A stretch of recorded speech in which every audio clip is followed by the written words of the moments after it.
నేను ఆధారాలతో సహా యువతని చైతన్యవంతులను చేస్తాను. ఖచ్చితంగా మరొక స్వతంత్ర ఉద్యమానికి ఆంధ్రప్రదేశ్ రాష్ట్రంలో మీ యొక్క కపట ప్రేమని చూసి మోసపోయేటువంటి యువత ఇక ఉండరు అని మాత్రం నేను ఈ ప్రెస్ మీట్ సాక్షిగా చెప్తున్నా.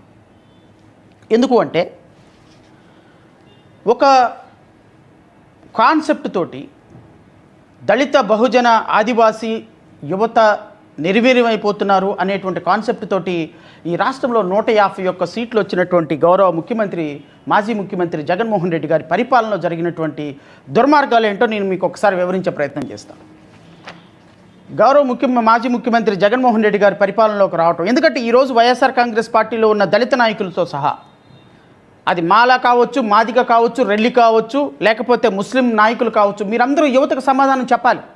ఎందుకు అంటే ఖచ్చితంగా రేపొద్దున మీరు ఏ ఓటు హక్కు అడగటానికి ఏ దళిత పేటకు వెళ్ళినా, ఏ ఆదివాసీ పేటకు వెళ్ళినా మీకు ఈ యువత నుంచి ఎదురయ్యే ప్రశ్నలకి మీరు సమాధానం చెప్పి తీరాలి. ఎందుకంటే 2019 నుంచి 24 వరకు మీరు పరిపాలించినటువంటి పరిపాలన ఈ రోజు వరకు కూడా మా కళ్ళ ముందు కనపడుతూనే ఉంది. ఈ రోజు వరకు మీరు పరిపాలించినటువంటి పరిపాలన మా కళ్ళ ముందు కనపడుతున్నప్పుడు మీరు ఖచ్చితంగా మా యువతకు సమాధానం చెప్పిన తర్వాత మాత్రమే ఆ పేటలో ఓటు అడగడానికి వెళ్ళాలి. అయితే ఆ యువతని చైతన్యవంతులు చేసే బాధ్యత కూడా మాది.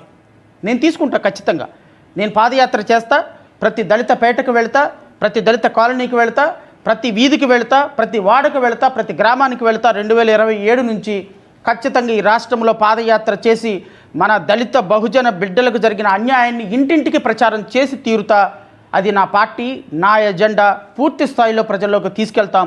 2029లో ప్రజలను చైతన్యవంతులను చేయడానికి మేము పూర్తి స్థాయిలో సిద్ధంగా ఉన్నామని నేను ఈ ప్రెస్ మీట్ సాక్షిగా ప్రకటిస్తున్నా. 2019-24లో జరిగినటువంటి అనార్థాలు ఏంటో ఒక్కసారి నేను చెప్పిన తర్వాత సబ్జెక్ట్లోకి వెళ్తాను.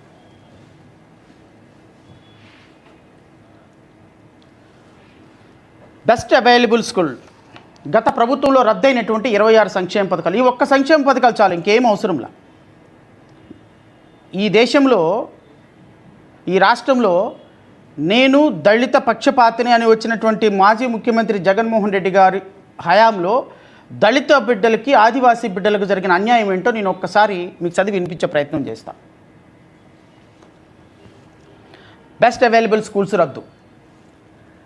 The best schools in Andhra Pradesh అండి, బెస్ట్ అవైలబుల్ స్కూల్స్ నిర్దాక్షిణంగా రద్దు చేసి కొన్ని లక్షల మంది ఎస్సీ ఎస్టీ పిల్లలకు అన్యాయం చేసినటువంటి ఘనత గత ప్రభుత్వాన్ని. నెంబర్ 2, ఏపీ స్టడీ సర్కిల్ రద్దు. ఏమంటే మేము చిన్నప్పుడు, అంటే మేము డిగ్రీ అది చదివేటప్పుడు 96-99లో ఎస్సీ ఎస్టీలు ఎవరైనా ఐఏఎస్లు కానీ, ఐపీఎస్లు కానీ, గ్రూప్ 1లు కానీ, లేకపోతే ఏదన్నా పోటీ పరీక్షలకి వెళ్ళాలి అనుకుంటే అప్పట్లో కోచింగ్ సెంటర్లకి డబ్బులు పెట్టుకునేటువంటి స్తోమత మా కుటుంబాల్లో ఉండేది కాదు. ఎందుకంటే సోషల్ వెల్ఫేర్ హాస్టల్లో చదువుకున్నటువంటి పిల్లలకి ఐఏఎస్లు, ఐపీఎస్లు అవ్వాలని గవర్నమెంట్ ఒక సదుద్దేశంతో స్టడీ సర్కిల్ అనేది ఒకటి పెట్టి దాంట్లో దళిత బహుజన ఆదివాసీ పిల్లలకి ట్రైనింగ్ ఇచ్చేటువంటి కార్యక్రమం ఒకటి పెడితే రావటంతోనే ఆ స్టడీ సర్కిల్ను రద్దు చేసినటువంటి ఘనత, స్టడీ సర్కిల్లో కోచింగ్ సెంటర్లను తీసివేసి వేలాది మంది నిరుద్యోగుల ఆశల మీద నీళ్లు చల్లినటువంటి ఘనత మాజీ ముఖ్యమంత్రి జగన్మోహన్ రెడ్డి గారి. జీఓఎంఎస్ నెంబర్ 77 అండి. GOMs number 77 dated 25/12/2020.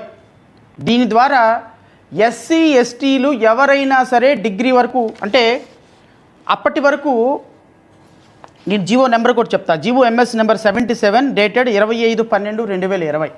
అధికారంలోకి వచ్చిన ఒక సంవత్సరంలోనే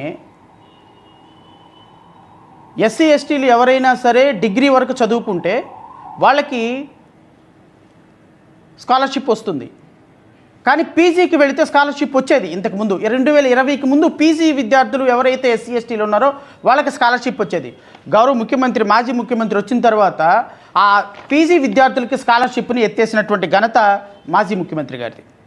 జీఓఎంఎస్ నెంబర్ 108 డేటెడ్ 19/7/2023 మరియు జీఓఎంఎస్ నెంబర్ 111 డేటెడ్ 24/7/2023 ద్వారా ఆంధ్రప్రదేశ్ రాష్ట్రంలో మెడికల్ సీట్లు ఎవరైతే జాయిన్ అవుతారో ఆ మెడికల్ సీట్లో జాయిన్ అయ్యేటువంటి విద్యార్థులకి, ఎస్సీ ఎస్టీ విద్యార్థులకి మెడికల్ సీట్లో తీవ్రమైనటువంటి అన్యాయం చేస్తూ ఒక్కసారి జీఓఎంఎస్ నెంబర్ 111 డేటెడ్ 24/7/2023 ద్వారా మాజీ ముఖ్యమంత్రి గారు చేసినటువంటి ఘనకార్యం ఏంటి అంటే, A category, B category, C category అని 3 సీట్లను చేస్తూ, ఇది రిజర్వేషన్లో ఉన్న సీట్లని, ఏ కేటగిరీలో ఉన్న 16,500 కన్వీనర్ కోటా ఫీజుని, ఏదైతే ఇప్పుడు ఫర్ ఎగ్జాంపుల్ ఎవరికైనా ఒక ఎస్సీ వ్యక్తికి కానీ ఎస్టీ వ్యక్తికి కానీ ఒక కన్వీనర్ కోటాలో సీట్ వస్తే వాళ్ళు 16,500 రూపాయలు మాత్రమే కట్టేవాళ్ళు 2023కి ముందు.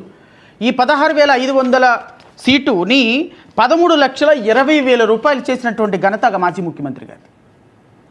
నేను వైఎస్ఆర్ కాంగ్రెస్ పార్టీ వారిని కూడా అడుగుతున్నా, మీరు ఈ జీవోని తీసుకొచ్చి ఎన్ని వేల మంది ఎస్సీ ఎస్టీ దళిత పిల్లలకి మెడికల్ సీట్లు రానియకుండా చేశారో ఒక్కసారి ఆత్మవిమర్శ చేసుకోరా? ఏది బి కేటగిరీ సీటు వచ్చేసరికి 13,20,000 రూపాయలు కట్టాలండి.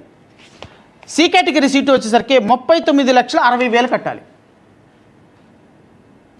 ఈ జీవో ద్వారా 13,500 ఉన్నటువంటి 16,500 రూపాయలు ఉన్నటువంటి ఫీజుని బి కేటగిరీ సీట్ అయితే 13,20,000, సి కేటగిరీ సీట్ అయితే 39,60,000 రూపాయలు చేశారు.